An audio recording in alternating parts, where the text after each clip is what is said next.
siang? Siang. Nah, hari ini kita akan belajar tentang cinta rupiah, bangga rupiah, dan paham rupiah. Nah, sebelum kita masuk ke 3 bagian ini, kita harus mengetahui terlebih dahulu apa itu rupiah. Oke, next. Nah, apa itu rupiah? Rupiah ini merupakan mata uang resmi yang berlaku di Republik Indonesia. Nah, mata uang ini dicetak dan diatur oleh penggunaannya oleh Bank Indonesia dengan kode ISO 4217 IDR. Nah, apa itu ISO 4217?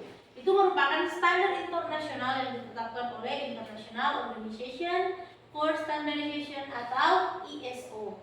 Nah, ISO ini berisi kode 3 huruf, yaitu ini, IDR. Juga disebut dengan kode mata uang yang mendefinisikan nama mata uang.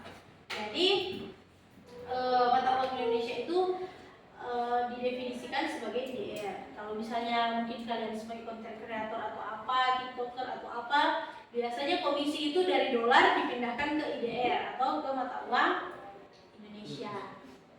Selanjutnya, nah di sini bagaimana rupiah bisa dicetak? Ada 7 bagian pencetakan uang rupiah.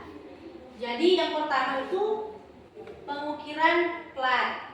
Jadi plat ini dicetak, dibuat dengan detail yang rumit untuk menghasilkan gambar dan elemen keamanan uang kertas. Jadi di sini dicetak dan juga dibuat sehingga ada keamanan di dalam uang kertas, elemen keamanan di dalam uang kertas. Yang pertama yaitu pengukiran plat. Selanjutnya yang kedua, pencetakan awal. Nah, pencetakan awal ini meliputi apa? Gambar, latar belakang, dan warna dasar. Uang dicetak dengan sablon di kedua sisi uang kertas. Jadi contohnya seperti ini. Jadi sablon di kedua cetak. Selanjutnya di bagian yang ketiga, pencetakan lanjutan. Jadi gambar utama dan karakter pada uang kertas dicetak dengan teknik intrigo yang lebih rumit dan menghasilkan cetakan kualitas cetak yang lebih tinggi. Dan setelah melalui bagian yang ketiga, kita masuk kepada bagian yang keempat, yaitu inspeksi uang.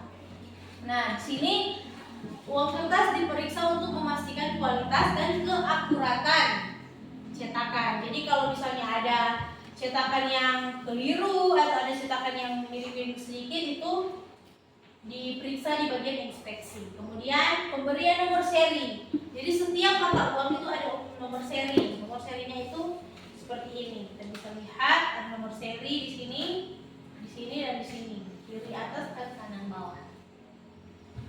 Selanjutnya ada pemotongan uang kertas. Jadi setiap uang itu dipotong sesuai dengan standarnya masing-masing, tidak dipotong asal-asalan. Dan bagian yang terakhir di situ ada finishing. Jadi uang kertas ini dikelola lebih lanjut, termasuk bagian pengemasan. Jadi uang kertas ini dikemas secara baik dan benar. Selanjutnya, cinta rupiah. Nah, di sini apa itu cinta rupiah? Cinta rupiah ini merupakan keaslian dan merawat rupiah. Cinta rupiah merupakan perwujudan dari kemampuan masyarakat untuk mengenal karakteristik dan desain rupiah, memperlakukan rupiah secara tepat, menjaga dirinya dari kejahatan uang palsu. Oke? Jadi orang yang maksudnya dari cinta rupiah ini adalah masyarakat Indonesia harus tahu dengan tepat memperlakukan dan mempergunakan rupiah ini dengan baik dan benar. Ada 3 bagian di dalamnya: mengenali, merawat, dan menjaga. Selanjutnya, di sini ada bangga rupiah. Jadi identitas dan simbol bangsa, uang tunai dan non tunai. Jadi bangga rupiah ini merupakan identitas dan simbol bangsa dari uang tunai dan non tunai. Jadi bangga rupiah merupakan perwujudan dari kemampuan bagi setiap masyarakat untuk memahami rupiah sebagai alat pembayaran yang sah dan juga simbol kedaulatan NKRI dan alat pemersatu bangsa. Jangan sampai uang ini menjadi alat pemecah belah bangsa, melainkan adanya rupiah itu untuk menjadi alat pemersatu bangsa. Bagian yang ketiga, ada 3 bagian di dalam Bangga Rupiah, itu simbol kedaulatan, pembayaran yang sah, dan juga pemersatu bangsa. Selanjutnya, di sini ada paham rupiah, fungsi rupiah dalam perekonomian. Jadi kalau kita paham rupiah, kita tahu bagaimana sebenarnya fungsi rupiah ini dalam perekonomian. Jadi peran rupiah dalam peredaran uang, stabilitas ekonomi, dan fungsinya sebagai alat penyimpan nilai kemampuan. Nah, di dalamnya di bagian paham rupiah ini ada 3 bagian. Di dalam adalah bertransaksi, berbelanja, dan berhemat. Jadi kita sebagai masyarakat Indonesia harus mengerti bagaimana caranya bertransaksi dan juga membelanjakan sesuatu menggunakan uang rupiah. Dan bagian ini ada berhemat. Kita juga harus tahu bagaimana caranya untuk berhemat. Bagaimana memposisikan atau mengkondisikan uang yang kita miliki. Baik dari cara kita mengeluarkan uang untuk membeli sesuatu, maupun cara kita saving atau menyimpan uang, menyisihkan uang yang kita miliki untuk kebutuhan kita selanjutnya, karena uang ini berpengaruh pada stabilitas ekonomi. Nah, selanjutnya, cara mengetahui uang palsu. Kita juga harus tahu bagaimana caranya mengetahui uang palsu. Ada 3D: dilihat, diraba, dan diterawang. Metode ini membantu mengenali ciri-ciri uang asli seperti benang pengaman, tanda air, cetakan timbul, dan logo Bank Indonesia. Oke, sampai di sini ada yang mau bertanya? Oke, dipersilakan. Terima kasih atas kesempatan yang diberikan. Pada saat ini saya akan bertanya, bagaimana contoh memperlakukan rupiah dengan benar? Oke, terima kasih, silakan dulu. Jadi contoh memperlakukan rupiah dengan baik dan benar, yang pertama itu rupiah bentuknya seperti ini. Jangan dilipat, dan juga jangan dikemas-kemas seperti ini, sehingga bentuknya tetap utuh. Kemudian jangan dicoret. Jadi uang rupiah ini jangan dicoret-coret, karena kalau kita mencintai rupiah dan paham kegunaan rupiah ini, harusnya kita tidak mencoret-coret di rupiah, di uang. Oke.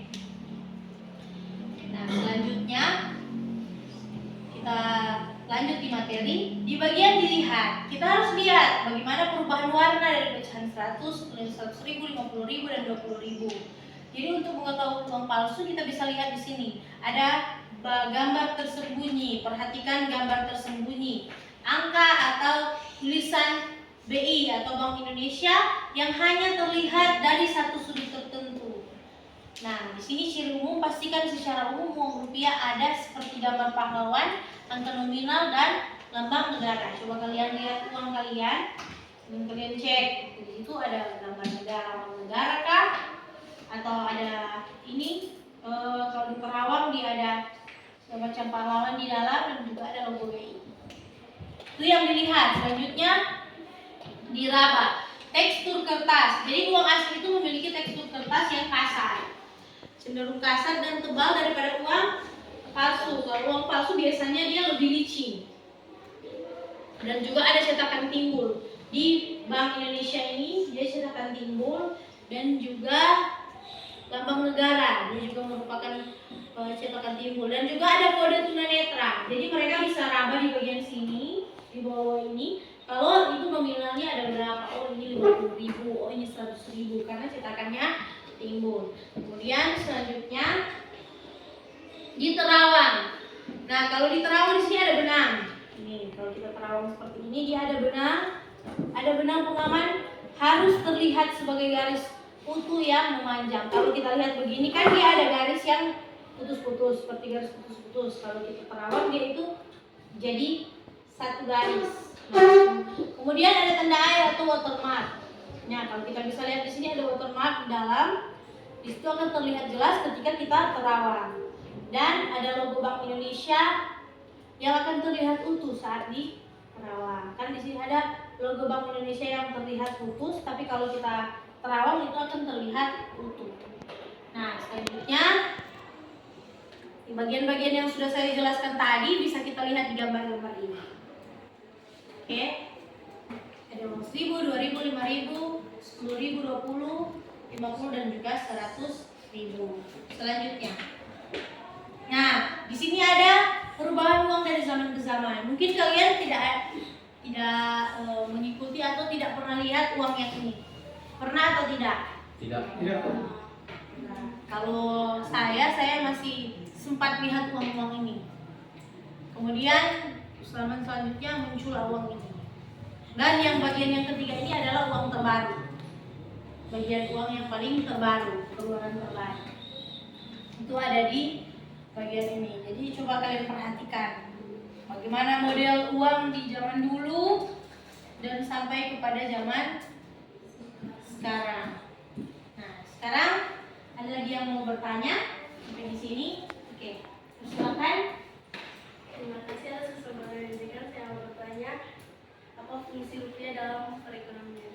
Oke, terima kasih. Jadi fungsi rupiah dalam perekonomian yaitu untuk membangun perekonomian yang ada di Indonesia dan untuk sebagai alat untuk bertransaksi. Itu fungsi uang bagi perekonomian. Nah, selanjutnya masih ada lagi yang mau bertanya? Boleh datang, oke, silakan. Apa yang terjadi jika kita memasukkan uang? Oke, terima kasih, silakan duduk. Nah, kalau kita memasukkan uang, kita akan dikenakan yang namanya hukuman atau akan kena pidana karena memasukkan uang mata uang Indonesia itu merupakan sebuah kejahatan. Jadi jangan coba-coba untuk memasukkan uang palsu. Dan juga jangan coba-coba untuk menggunakan uang palsu dalam transaksi karena pasti ketika kalian melakukan transaksi menggunakan uang palsu, uang tersebut akan terdeteksi kalau itu merupakan uang palsu. Karena seperti yang sudah kita pelajari di bagian awal bahwa ada tahapan-tahapan dalam pembuatan uang. Jadi uang ini teridentifikasi sebagai uang palsu itu ada tahap-tahapnya. Oke, bisa lihat, oh ternyata dia tidak ada garis ini, garis sambungnya. Oh ini pas di terawang Bank Indonesianya itu tidak utuh. Oh pas di terawang tidak ada pahlawan, gitu, tidak ada watermarknya. Pas dipegang uangnya licin. Nah, jadi jangan pernah berpikir untuk memalsukan uang. Jangan pernah berpikir untuk menggunakan uang palsu karena kalian pasti akan dikenakan yang namanya pidana. Oke. Jadi sekian dari penyampaian saya.